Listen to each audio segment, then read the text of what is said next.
Hi friends, நான் இன்றைக்கி சிறுதானியம், மூக்கடல, பச்சைப்பயிறு, கருப்பு இதெல்லாம் வச்சு நான் இன்றைக்கி அடை மாதிரி செய்ய போகிறேன். அதுக்கு இந்த டம்ளராக நான் 3 டம்ளர் எடுத்துருக்கேன். பாருங்கள், பச்சைப்பயிறு, மூக்கடல, கருப்பு உளுந்து, கொஞ்சோண்டு வெந்தயம், இதெல்லாம் ஒரு 5 மணி நேரம் 6 மணி நேரம் ஊற வச்சு நடிச்சிருக்கேன். இப்போ இது கூட இது போட்டுக்கலாம். அதுக்கு முன்னாடி நம்ம காரத்துக்கு ஏற்ற மாதிரி காஞ்ச மிளகா,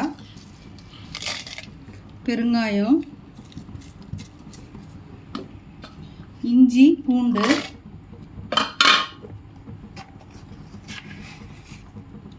சோம்பு ஒரு ஸ்பூனு,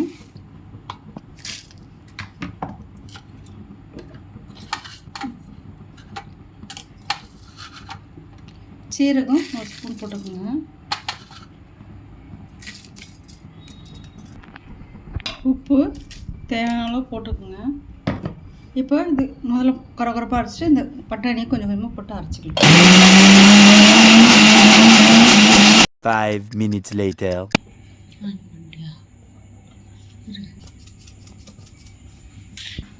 இப்போது இதை அரைச்சிட்டோம், பாதியாக போட்டு இப்போ எல்லாம் மிக்ஸ் பண்ணியாச்சு. இப்போது நான் ஒரு பெரிய வெங்காயம், இல்லை சின்ன வெங்காயம் தான் 2 எடுத்துங்க. நான் பெரிய வெங்காயம் ஒன்று எடுத்து வச்சுருக்கேன். அதை கட் பண்ணி அதில் போட்டுக்கலாம். கொத்தமல்லி,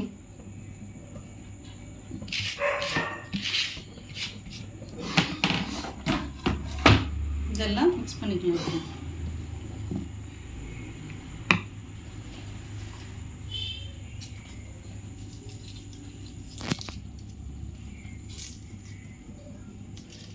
கறிவேப்பிலை போட்டுக்கோங்க.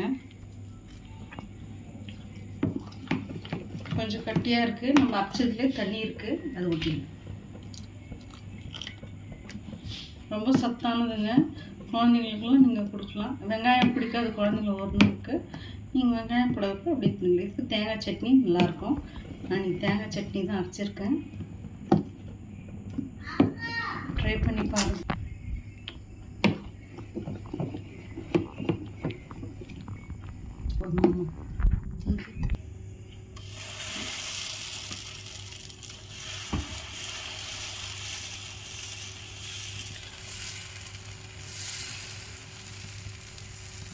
இதில் கருப்பு உளுந்து, மூக்கல்ல, பச்சை பயிரெல்லாம் போட்டிருக்கிறதுனால நல்லா ஹெல்த்திங்க. ட்ரை பண்ணி பாருங்கள். மாவு இல்லாத அன்றைக்கி நீங்கள் இதை கூட நீங்கள் ஊற வச்சுருந்தீங்கன்னா நீங்கள் செய்யலாம். ஒரு 5 மணி நேரம் ஒரு 6 மணி நேரம் ஊறினா போதும். போட்டுட்டு மூடிடலாம்.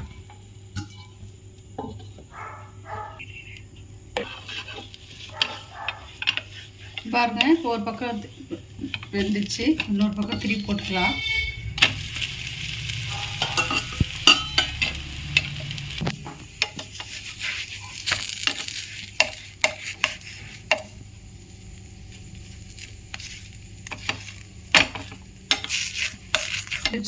இப்போ நம்ம இது பண்ணலாம்.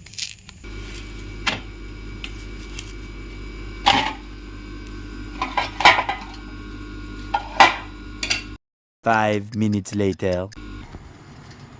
பாருங்க ஃப்ரெண்ட்ஸ், நான் ரெடி பண்ணிட்டேன். இப்போ நான் தோசை அடை, சட்னி, தேங்காய் சட்னி வச்சுருக்கேன். இதுக்கு நல்லாயிருக்கும், இல்லை கார சட்னி நல்லாயிருக்கும்.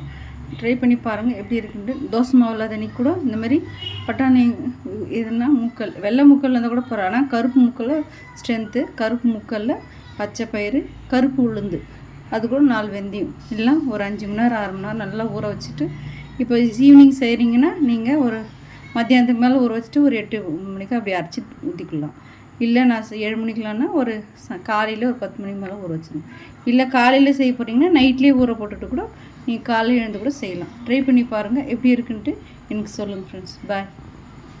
சப்ஸ்கிரைப் பண்ணுங்கள். சப்ஸ்கிரைப் பண்ணாமல் பார்க்குறீங்க, சப்ஸ்கிரைப் பண்ணிட்டு பாருங்கள்.